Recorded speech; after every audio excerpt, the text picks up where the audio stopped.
Welcome everybody, Michael Chessman from Helix Legal, and this afternoon I've got the pleasure of having a chat to Paul Bidwell, Deputy CEO of the Queensland Master Builders Association. Welcome Paul, and thanks for making your time available.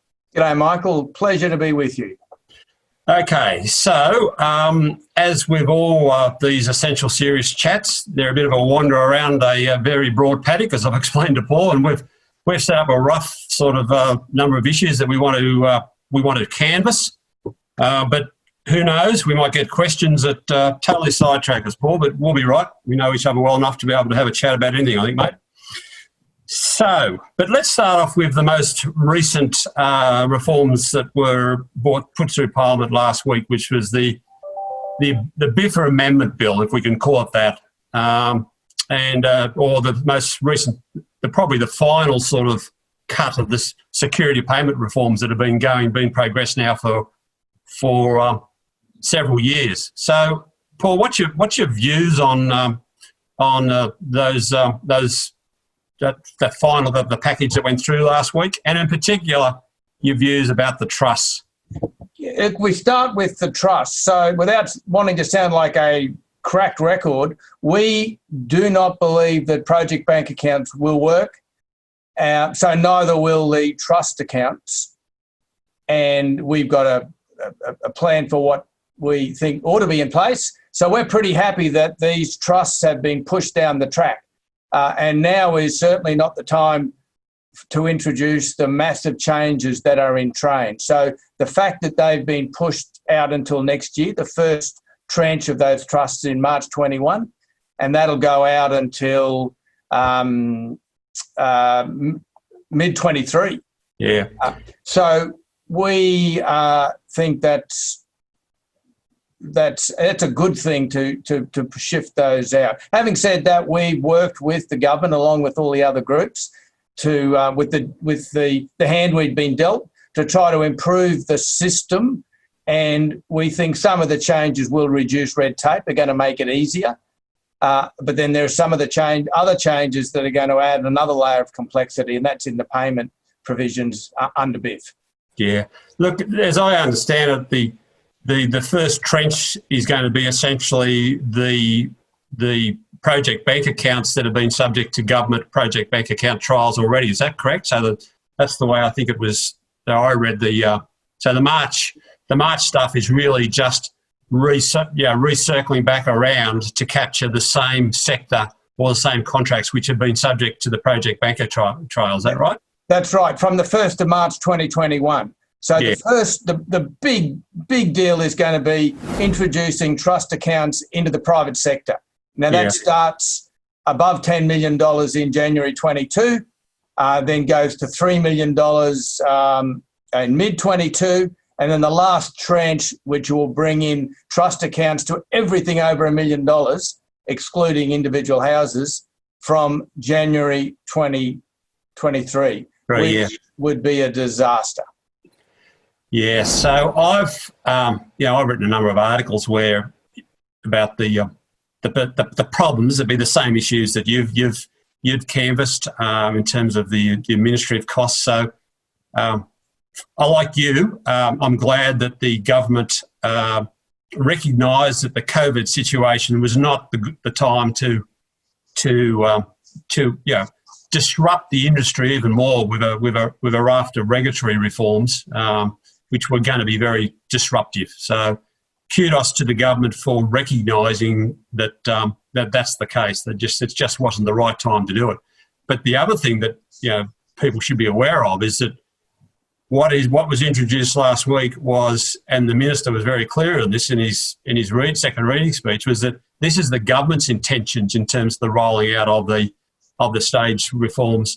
It's not locked into legislation yet. So, and he was very careful to make the point that it was all subject to the industry being, coming through this COVID recession in reasonable shape. So, realistically, it's got to be said that these dates may not happen as intended. As you say, the minister must be credited with making that decision, or the government. But and we're grateful for that, irrespective of our views on the changes. and some of the changes will make life easier. They'll reduce some of the red tape associated with the payment side of things, but and with the trust account, so there are less requirements. But it is still it still won't work in our view. You know, the 100 project bank account projects, we say the 1,000 subbies that were involved in those over the last few years, there's not one of them got paid any quicker as a result of the project bank accounts. Yeah. Just a sort of a question without notice, because it wasn't one of the issues that we were going to, but one of the requirements is that when they come in, there's got to be some trust training. Is that right, for the people? Absolutely. Was the QMBA were they going to provide some sort of services there? Was it your intention to provide some sort of training opportunities or not? We believe that it's got to be run by a lawyer, and there needs to be someone with a significant accounting experience involved. I mean, this is serious stuff when you start to have responsibility for auditing trusts or for managing trusts. So, yes, we want to be involved, but it's not something that we'll be doing on our own. We want to partner with experts. We've got the legal side covered, but not the accounting side, the auditing side. One of the comments made by one of the bigger builders that did participate in the trials was that they actually would have preferred, they were going to be concerned about the potential for the mixing up of the retentions. So now there's only the one account, so that all jobs are now going to have, are going to have their retentions segregated, but through the one account. He was actually preferred to see the project-specific retentions to be kept. That's a good point, but the attraction of having just one retention account per builder is, I think, in our view, would outweigh that the prospect of messing it up. It just puts that obligation upon the builder to make sure the people that are administering it know what they're doing. Well, and that's why you need to have the training about running it all, and well as reporting. So we support that. We understand that.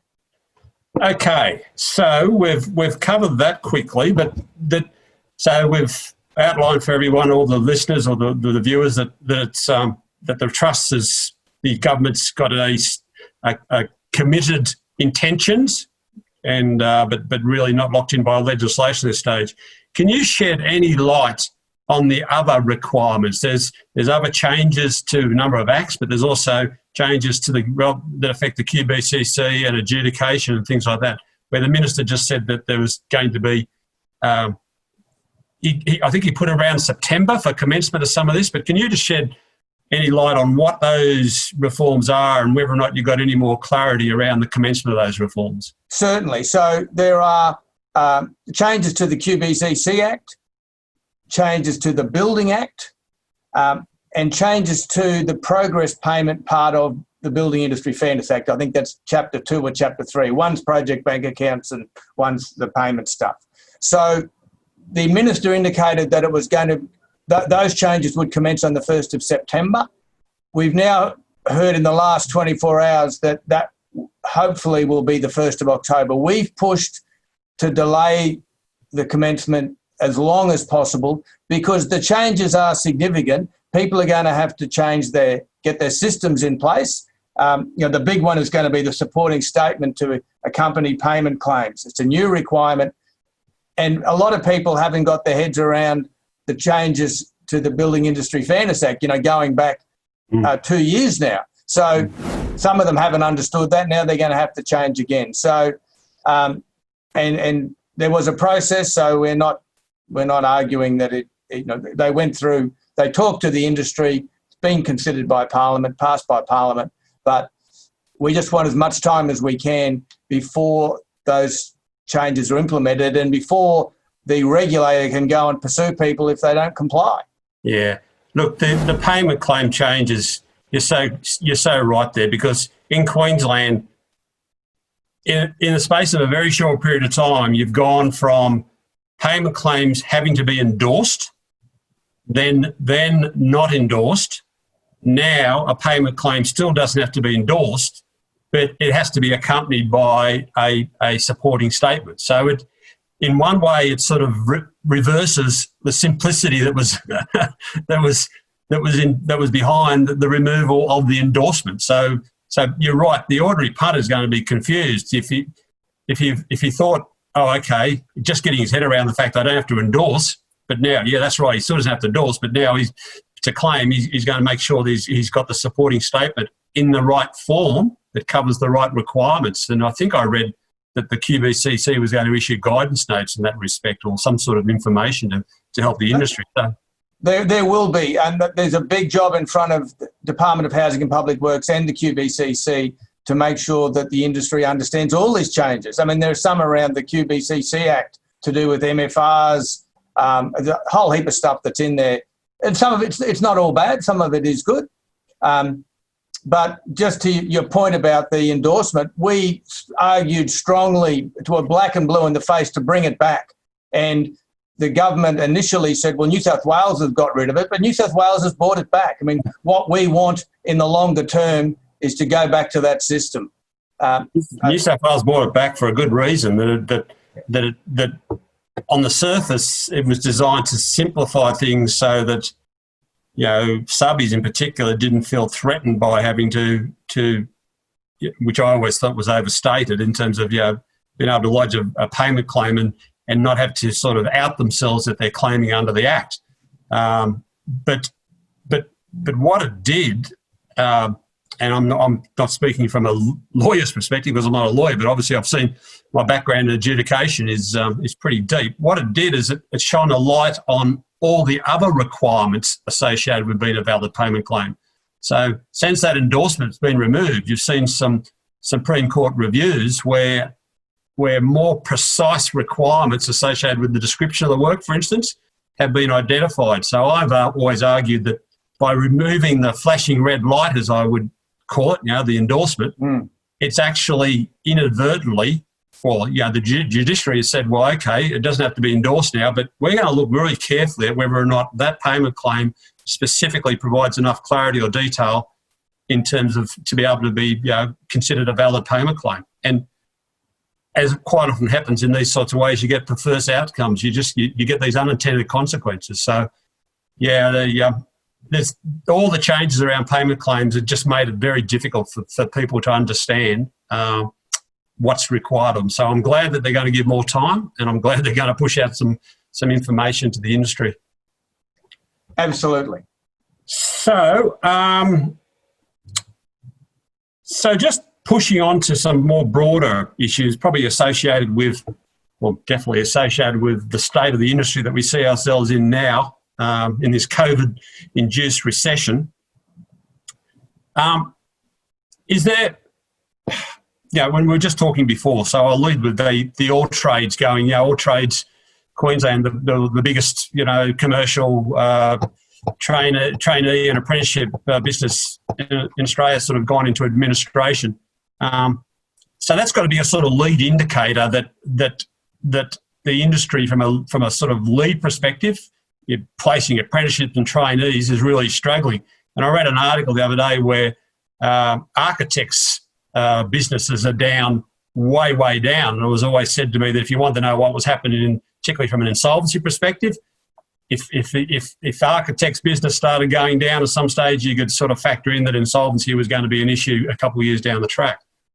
So have you got any other leading sort of data or any sort of survey member information which sort of puts a bit of a really current spotlight on where you see the industry and whether it's as bad as it is right now or whether or not it's as deep as what it is or whether there's really sort of patchy positions? We certainly have. If you look, we just look at the housing sector and then we'll come maybe to the commercial sector, but 2019 was a tough year. 2020 was always going to be tough, irrespective of COVID. And when COVID hit, we know, and we surveyed our members and we talk to them very regularly up and down the coast, that they had enough work out till about September, October. And that's the commercial builders as well, but the housing guys. So there were contracts in place that meant that they were okay for a few months, and now that's getting closer. And so, but there would be a cliff in September, October. And so we have worked nationally through the federal government and the state government, calling on both levels of government, at all levels actually, we've been pushing local government as well, to introduce a package of stimulus that would save the industry. And so we were looking at a 45% slump in 2021. 2021.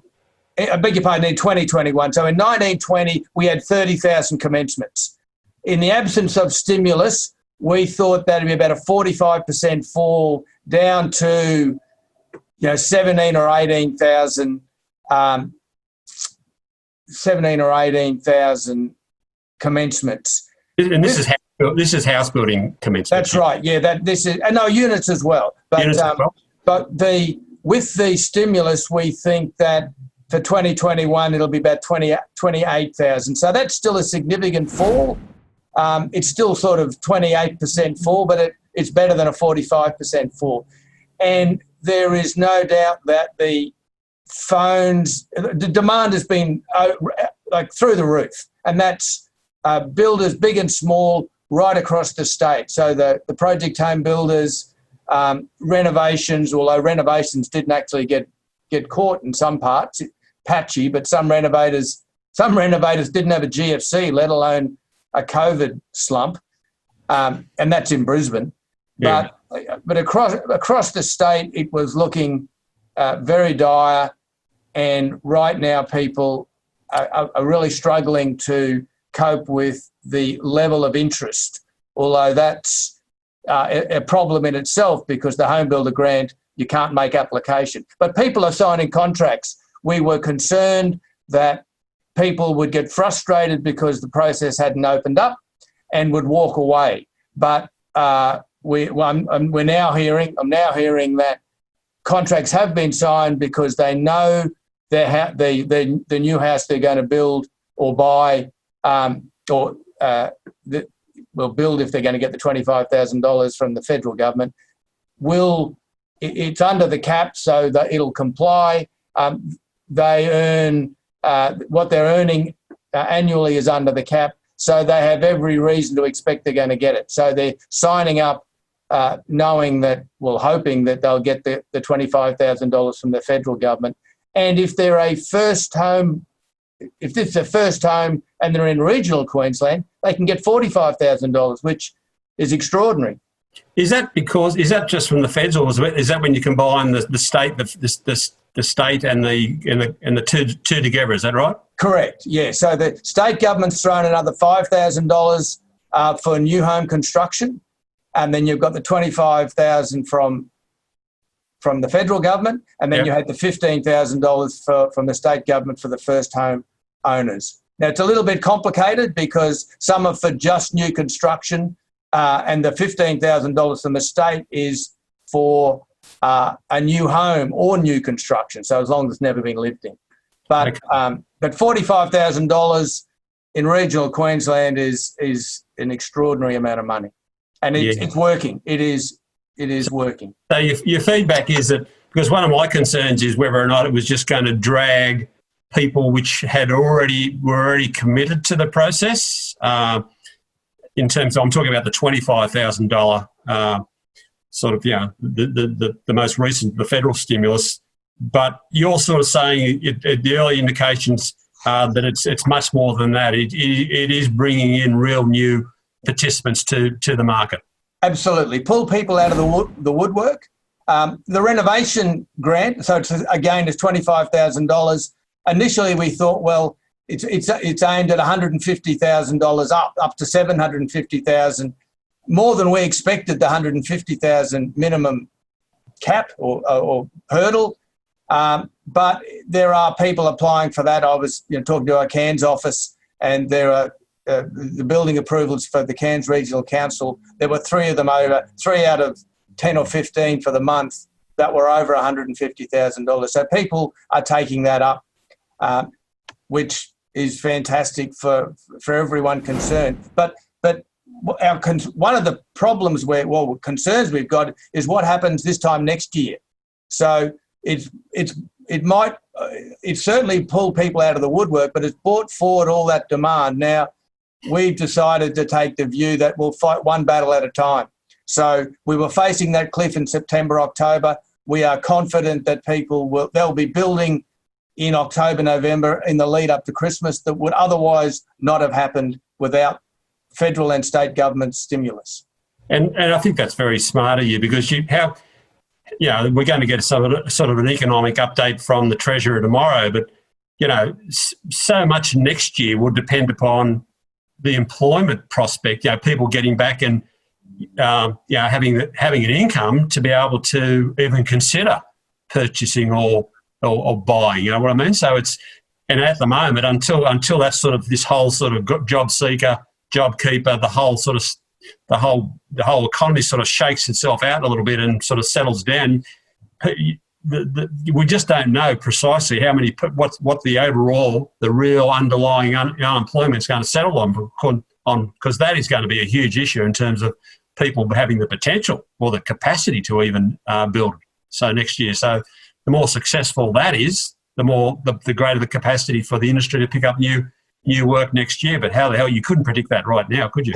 Very, very difficult. And when you overlay the fact that we won't get the population growth, what are the banks going to do? Interest rates are never going to be lower. Well, maybe they can be, but so that's not going to be a constraint. But it'll be population growth, and as you say, just the general, the economy, the jobs generally.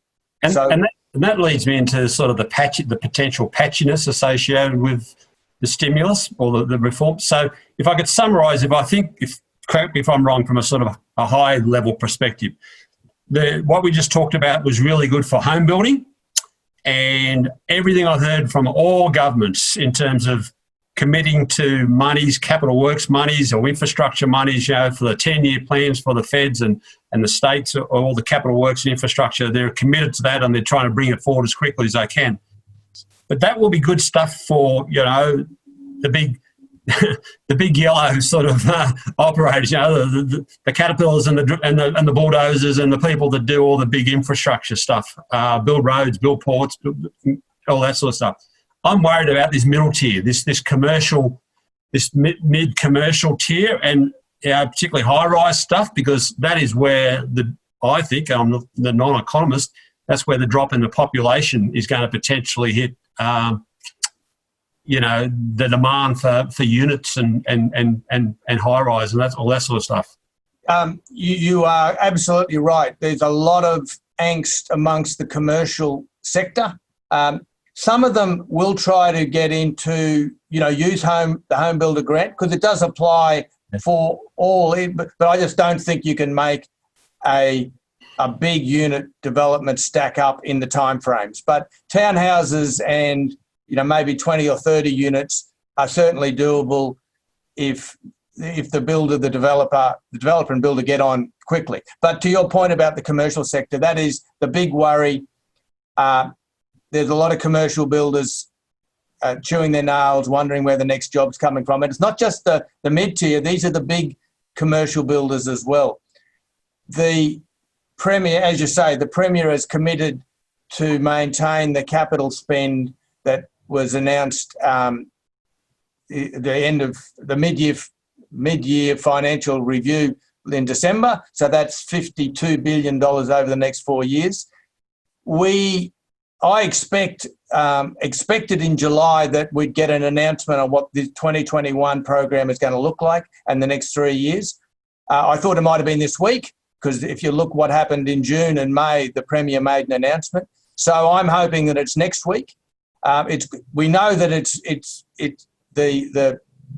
it's all being packaged up, so we know that they're close. We just need the announcement, and there are a lot of builders hanging out for that. But one of and you touched upon it with the proportion of work that goes to the civil contractors, and it's something we've been hammering the government on over the last couple of years. It used to be, like over 25 years, the split between the civil contractors and the building side of things has been about 77% versus 23%. And that's over 25 years. But if you just look at 2018, 19, and this isn't the government data, this is ABS data, but there was $7.2 billion spent in 18-19 in Queensland by the government. But 83% of that was civil work, and only 17% was public buildings. So compare that to the 77. So the SKUs got out of kilter, and we want them to. We don't want to eat the lunch of the civil contractors. A lot of them are our members, but we want the tide to come in and they both go up. So we've been pushing the government to adopt a benchmark where they commit to spending to that 25-year average, which would push several $billion into the public building program. And we think, I understand that we might get $12 or $13 billion for 2021, which would be a very good number so long as we get a fair share of it. So the sorts of things that they'd be building, I presume, schools, hospitals, extensions, courthouses, all of those public buildings, and then you've got the maintenance budget as well, which is on top, which we know they're looking at accelerating. So one of the things we're very keen to see, and it's been talked about for years, is a pipeline of work visible to the industry so we can actually see what they're spending on, when they're spending it, so people can plan. At the moment, there is no visibility, and the government's use for political purposes. They announced we're going to do a package of 4 schools, and there's been quite a few schools in the last 10 days, one I think today. So it's all welcome, but we want a visibility of the whole thing across hopefully 2 or 3 years so the businesses can go, well, Queensland government is going to spend, we don't have to look at relocating south because there's plenty of money being spent down south. And that what could happen with those big companies that are mobile across the country. Yeah, okay. You've touched on some really valid points there. I didn't realise the proportion got so far out of kilt. Absolutely. Over a long period of time. But once again, that feeds into the regions, doesn't it? If you can provide some sort of clarity that there's a for instance a courthouse renovation or upgrade of the regions over a period of time, and it's all costed and it's funded and it's delivered. It's information's published in terms of the delivery of it's going to be over a period of time. Well, that gives everyone a clear line of sight as to what they can potentially see come their way. In a way, it's a little bit like, I don't want to get political, but it's, back in the GFC days, everyone got a new school hall, didn't they?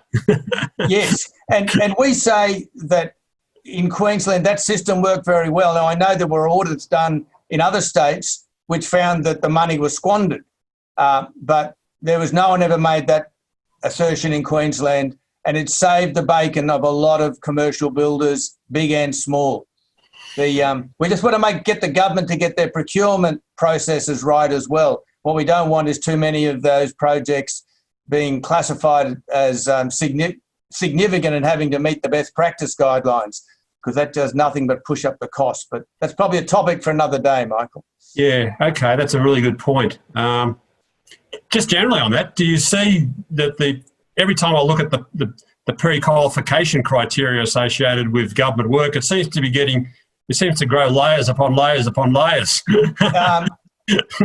Given that, look, like barnacles on a ship. It is almost insane. So in Queensland, as you say, we've got the PQC process. So the government is looking to introduce a comprehensive contractor assessment, which is a great idea. They're actually going to give a star rating to contractors based on their performance of jobs, and that makes great sense.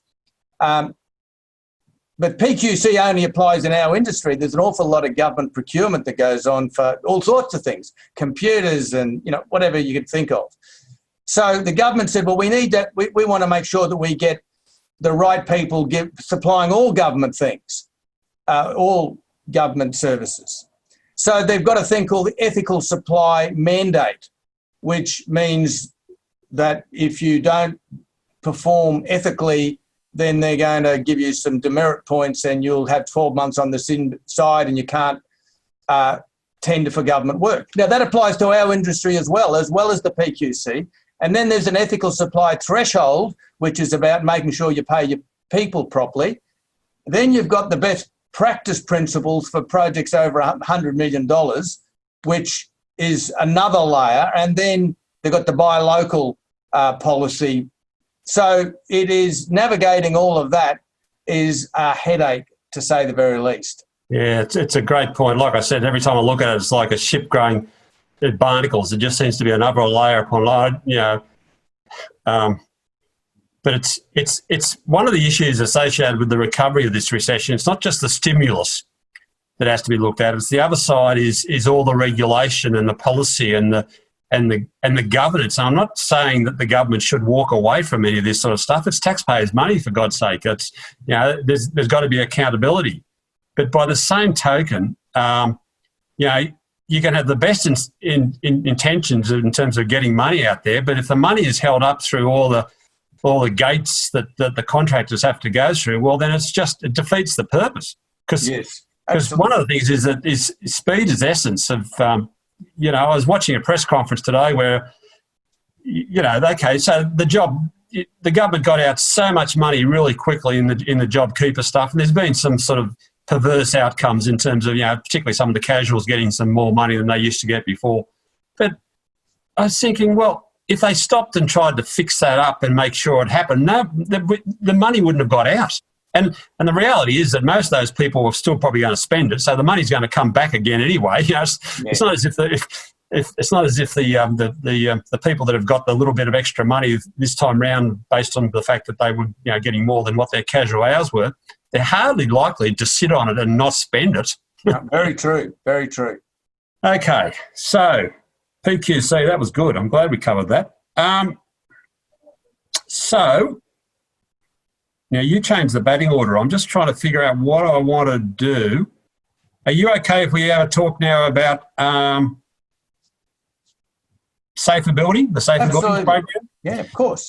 So, bit of publicity recently, which in the last couple of days, just quickly pulling up an article in the Brisbane Times, heading almost 3,000 private buildings yet to be cleared of cladding concerns. Have you got anything to add to, or put that into context? Because I know there's various stages or gates, as I like to call them, and I must admit I need to get my head back into there in terms of where this whole process is meant to be. But can you add some bit of clarity around all that? Yes, absolutely. So 2018, in response to the fires in Melbourne and London and the buildings that they were discovering in Sydney, the Queensland government introduced a regulation that requires buildings, I think they're built between, is it 94 and 2018? Anyway, there's a set number of buildings, about 20,000 buildings are caught up. And I can't remember what the date of construction is, but that's how they limit it. There are class 2 to 9 buildings, so it's units and almost anything that's a high-rise unit block, plus commercial buildings, offices, that had to do an assessment. Now, there were 20,000 caught, and by May 2021, so the middle of next year, it has to be finished. And that will identify buildings that have some fire safety risk as a result of combustible cladding. So that's where we're headed. We started with 20,000 and it's been sort of, they've been weeded out through 2 assessments. So there are still about 2,800 being assessed by a fire engineer. And by 1st of May next year, they need to have completed a fire safety risk assessment. Now, that will be very interesting because that will identify some of those for sure are going to need significant rectification. They're going to have they're going to be covered in cladding. Now, where they are and how many there are, we really don't know. We're hopeful that it's going to be something less than 100. And one of the challenges is that the regulation that is in place does not require the owner, and some of these will be bodies corporate, to actually rectify. It just requires the owner to have gone through the process and they will be aware that they've got a problem. So at some point soon, we expect the government will say, well, they're going to have to say, well, you've got to do something about this.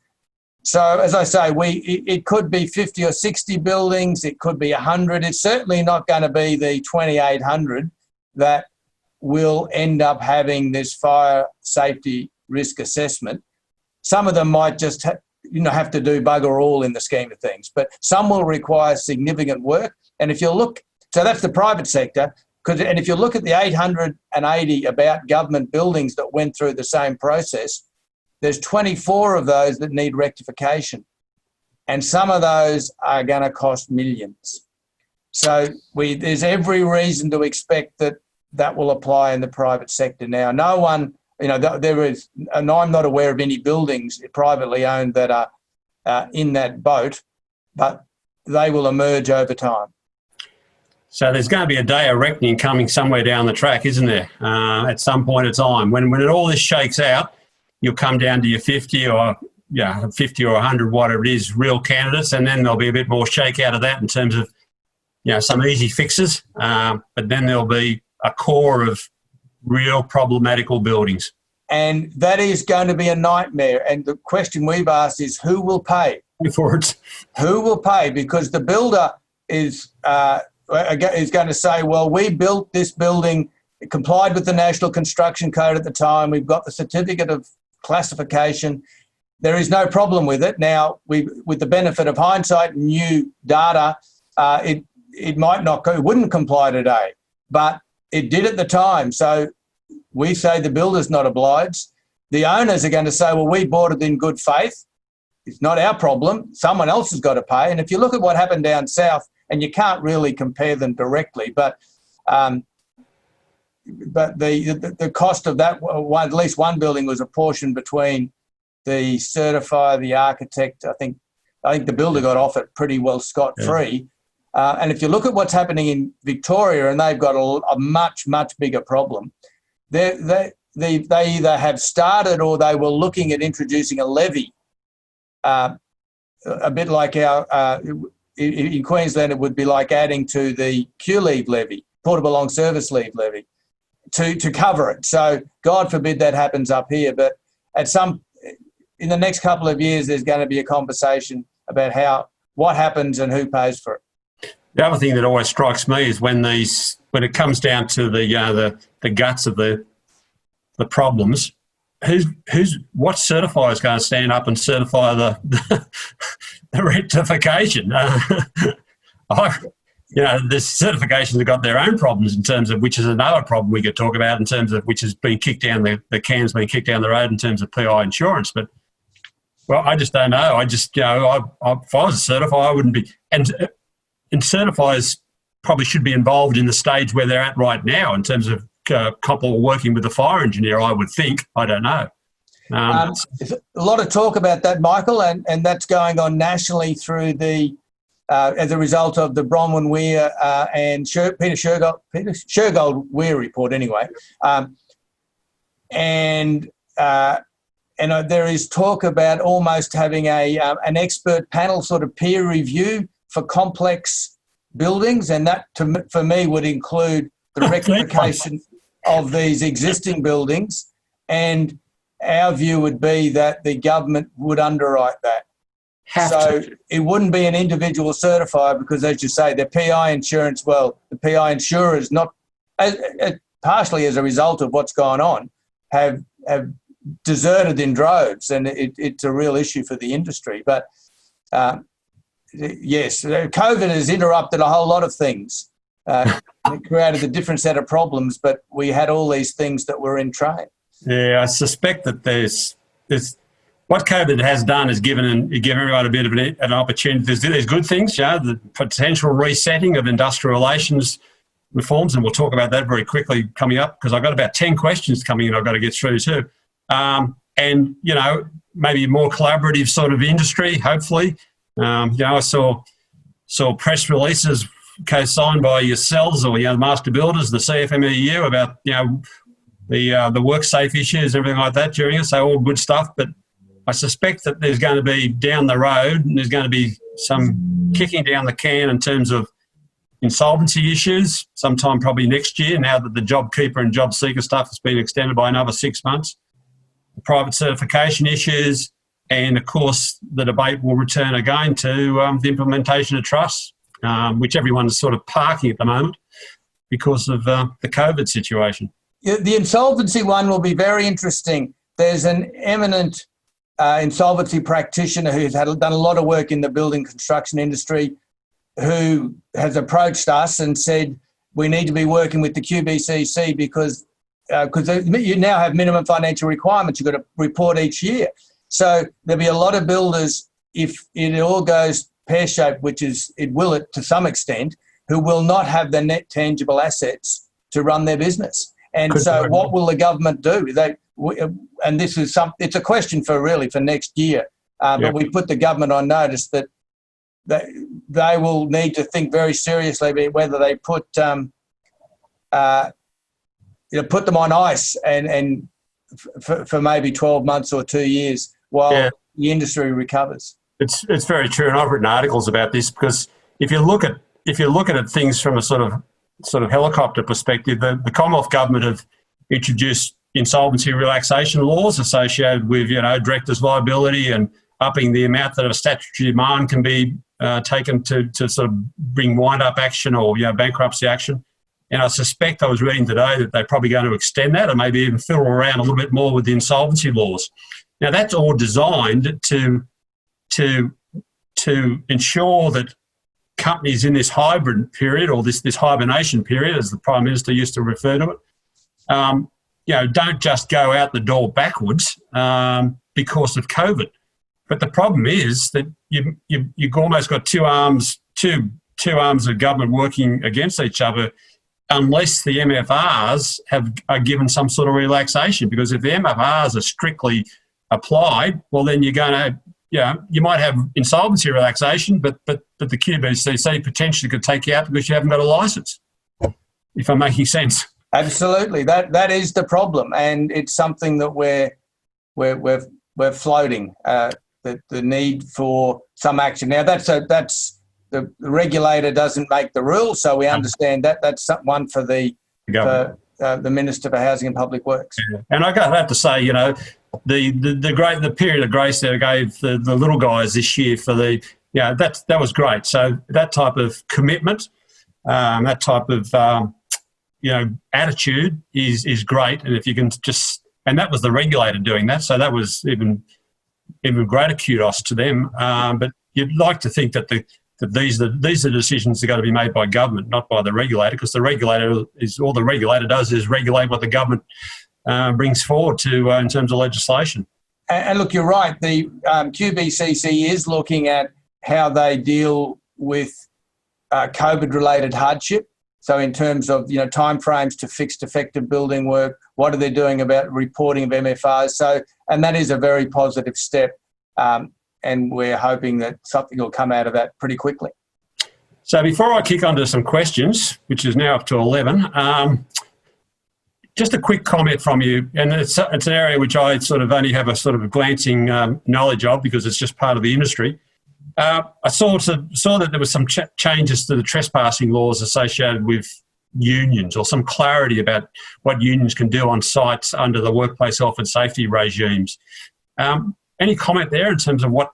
Because I did see some things attributed, maybe not to your state branch, but certainly from your overarching body. Yeah, look, inexplicable would be a word I would use, Michael.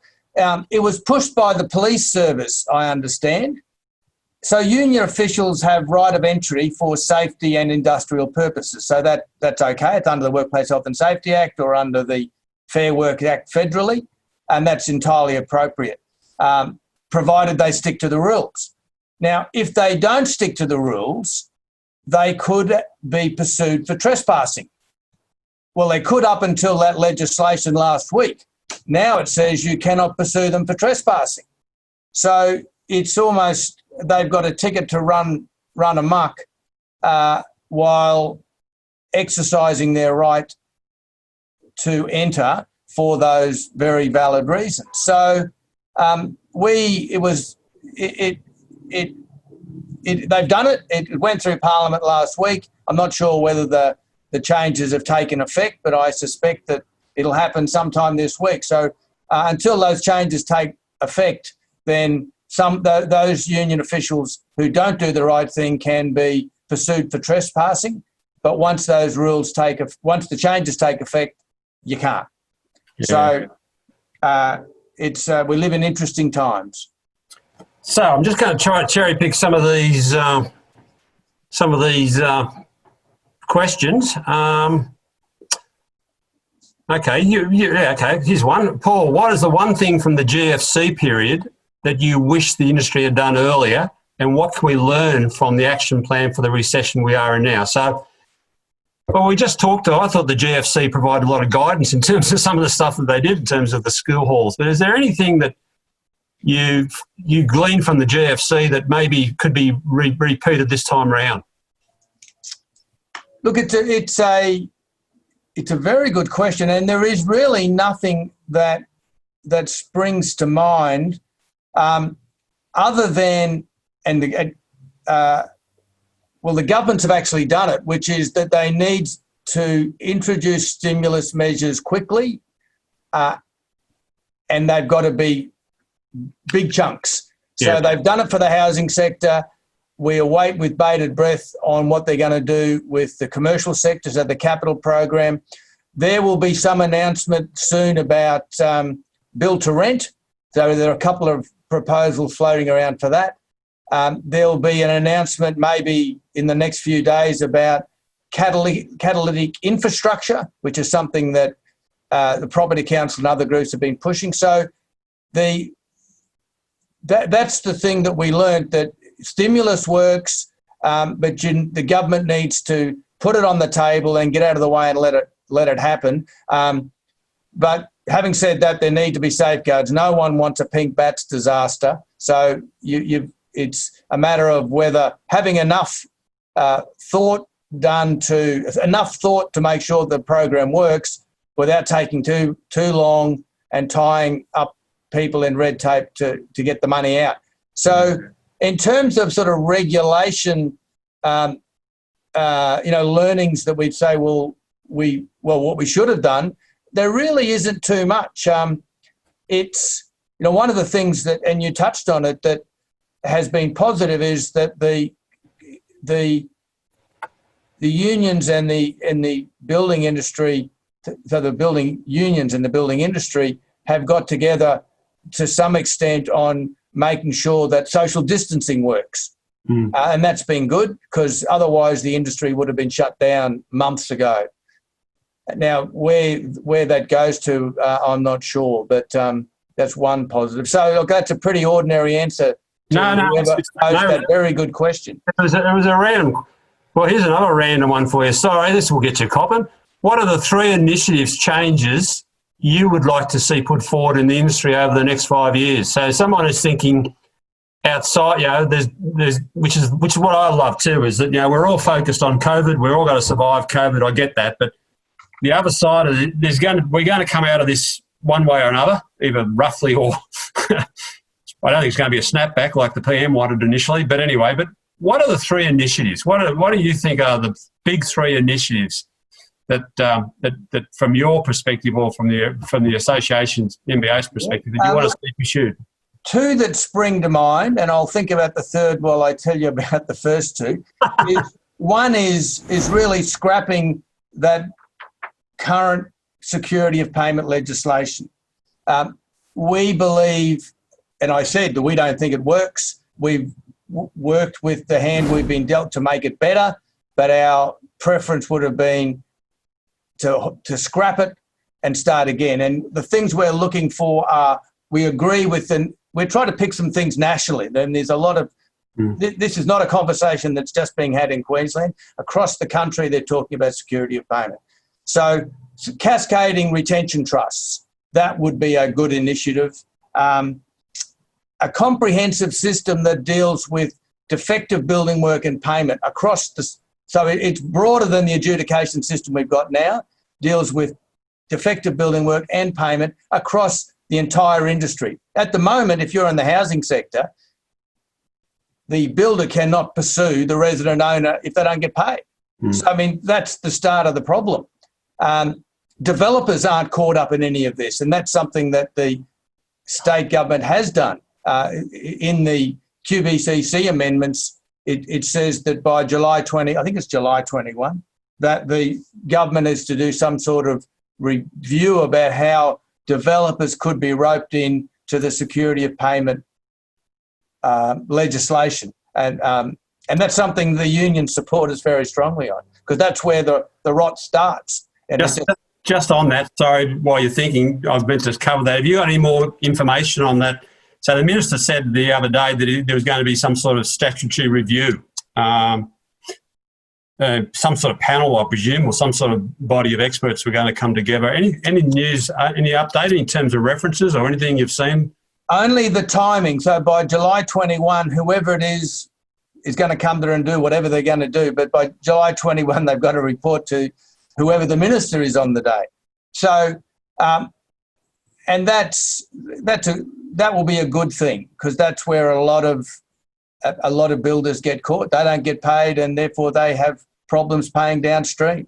Now, that doesn't mean we're not saying you want to, that they shouldn't have to pay. We know that it's not a pay as you get paid, but that's where the challenge is. And it makes it tougher on the smaller builders who might not have the deep pockets, the cash flow to manage that. And the project bank account, so having to have all this money in separate accounts, has made it even harder to manage cash flow. Now, some might say that's a good thing, but in terms of paying people on time or earlier, a lot of people do get paid. A lot of builders pay their subbies in less than the 25 business days. I always remember Greg Quinn from Hutchinson's Builders, and one of the very first, I think it was the BIFA sort of committee processes back in 2017 detailed very clearly that the payment terms would be significantly slower, that they would be paying their subbies, as opposed to if they had to go through the process of implementing project bank accounts. And so the other element, the other leg to our stool for security of payment is bringing back that the words on the bottom of the claim, the endorsement. Bring that back. So we want to fix security of payment. We want to scrap all of these requirements for the procurement.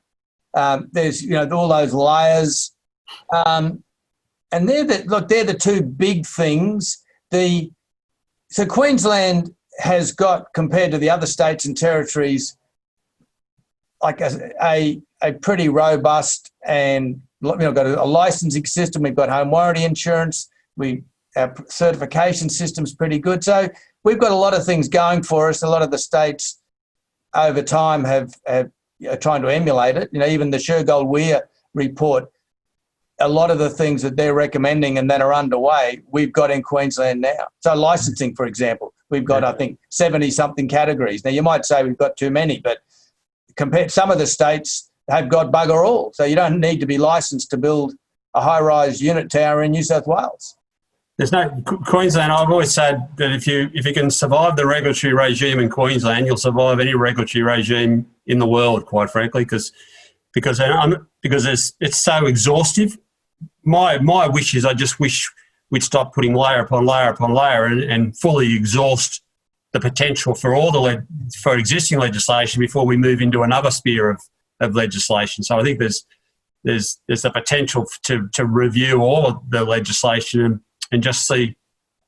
I think we've got a bit of a tendency just to quickly jump on and say, okay, that's not going to work, so we'll just do something entirely new. Whereas if you're properly enforced or brought compliance around with what you already had, you may well find a better outcome. I'll give you a third thing would be to commit to that benchmark for government spending. Okay.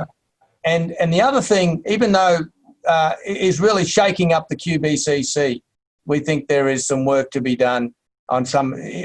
For every good experience a builder has, they have a terrible one. So there's 4.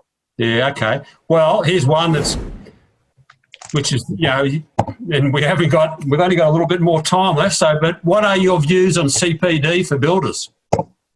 we strongly support it.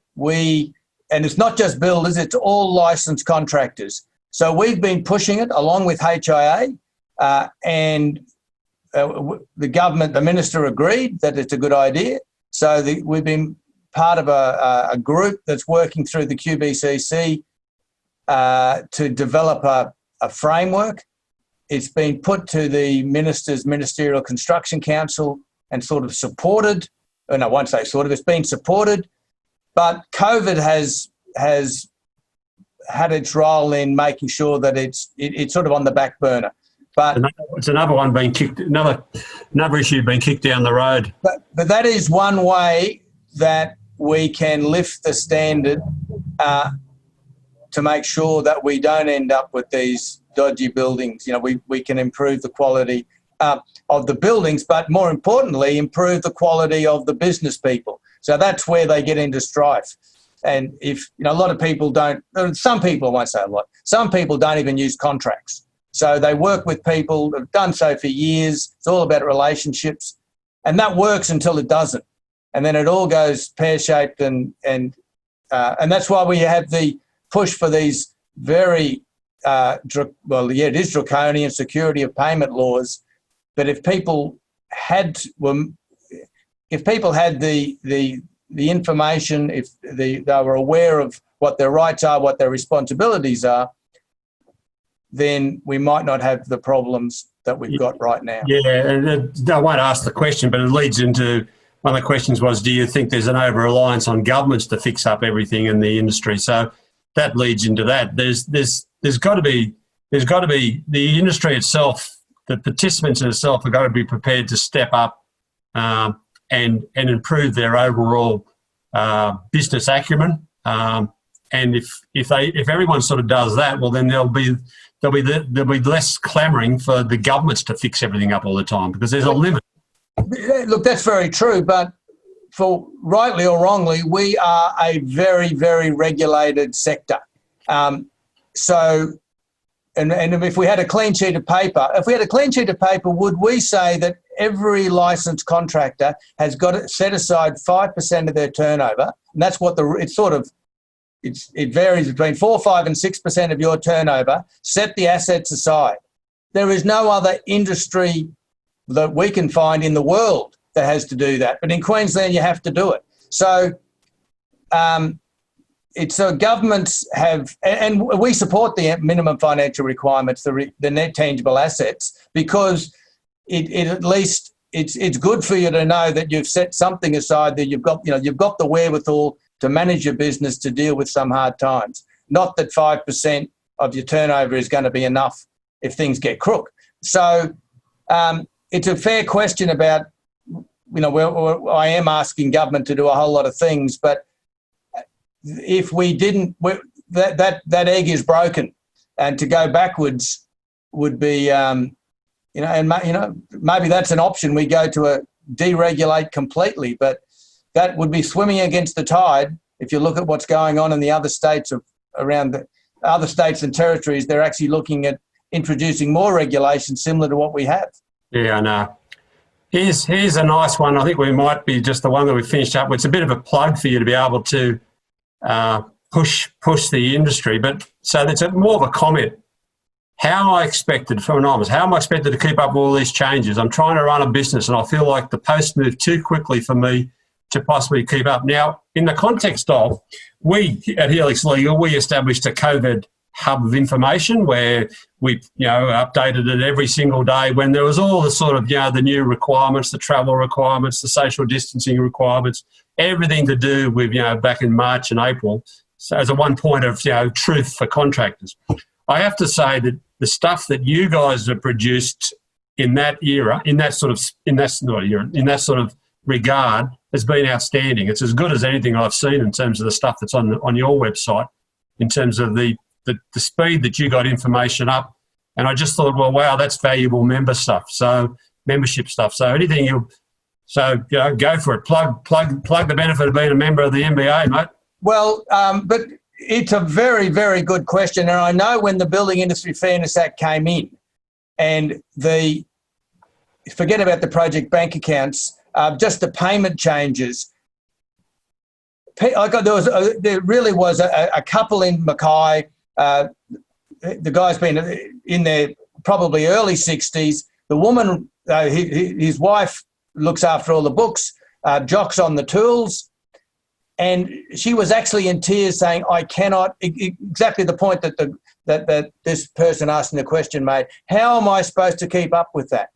And we would not, the lawyers would tell me that I can't say this, but there is a view that says if you pay your people on time all the time, you fix your defective work, you manage your customer relations, then you may not get into trouble, even though you've now got this other layer of paperwork.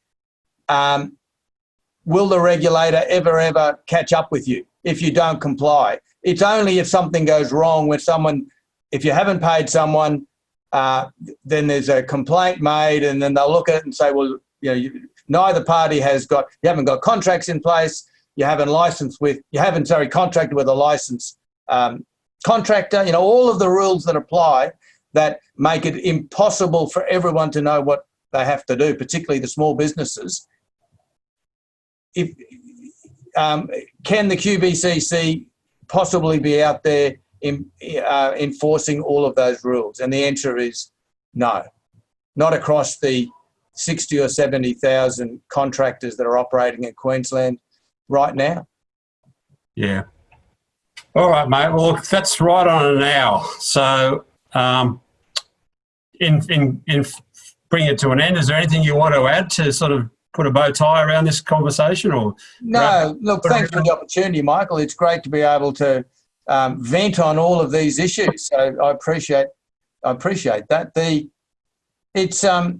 It's interesting times. Once COVID settles, we will go back to dealing with all of these issues with CPD, the minimum financial requirements. There's a whole building plan worth of things. Accessible housing, which is the universal standard. I mean, there are oodles and oodles of things that governments are looking at, which unfortunately are just imposing more rules on us, but some of them have worthwhile objectives. So look forward to the next time. Thanks very much for your frankness. I've always enjoyed chatting to you, Paul. You're always good value. You're always as honest as the day comes. So thanks very much, and good luck to you and the industry. And when we can have coffees, we can have coffees now. We'll catch up. Thanks, Michael. See ya.